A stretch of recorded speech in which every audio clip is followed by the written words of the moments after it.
Kev G weather overview with a look at Dorian, the hurricane. It is now a Category 2. Now, I took this screenshot the other day.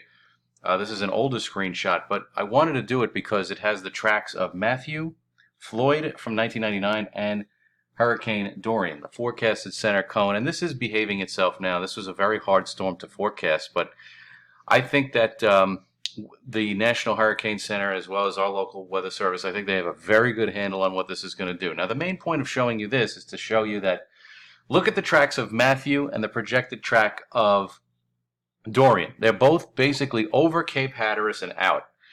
The reason why Hurricane Floyd affected us in 1999 is because it tracked inside of Cape Hatteras. That's one of the reasons anyway. It was a different storm, Hurricane Floyd, but I did want to show you that track is so important. And just assuming that the hurricane is going to come up this way is not something, it's not really advisable. You have to look at the past storms and which ones have come up and which ones haven't. And I think this is a good illustration overall of why I don't really expect a big impact from Hurricane Dorian up here. Now, when we take a look at the severe weather for tomorrow, we have a marginal risk across the area. There's a cold front that's going to come through. And for the area in darker green, they have a better chance at seeing at least an isolated severe thunderstorm with the action that's going to go on for Wednesday. And the GFS doesn't really show it that well, to be honest. It actually shows a rather meager line of showers and thunderstorms moving through tomorrow afternoon. But I would caution you here in the sense that I think the model is underdoing the amount of showers and thunderstorms. I think most places will see some rain in the afternoon and evening. And you know what?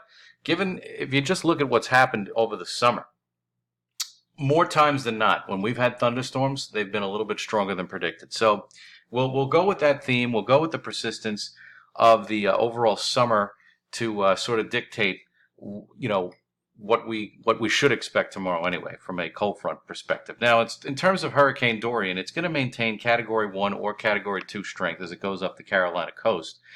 And it will have a pretty significant impact along the immediate Carolina coast and parts of the Georgia coast, actually. We'll back it up here just for a second.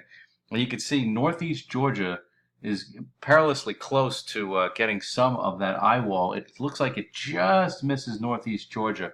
And then as it straddles the Carolina coast, it does appear to make landfall in eastern North Carolina or northern South Carolina. It's a tricky call, but this should make landfall in a weakened state. If you recall from just a couple of days ago, this was a tremendously powerful hurricane, and that's no longer the case now. We have a Category 2 storm, still a formidable hurricane, but definitely off its peak. Now, I want to also make another note that, we've had this active northern jet stream here for the better part of the summer. And that's why we've had so many chances for thunderstorms. And I believe in a way that this active northern jet is going to be responsible for making sure that this hurricane can't come up here. This is by Friday morning. Rain is very close to the southern shore of Long Island, but especially the Twin Forks. But you can see that as we go deeper in time, we get to about Friday evening, and this is about 100 miles east of Atlantic City.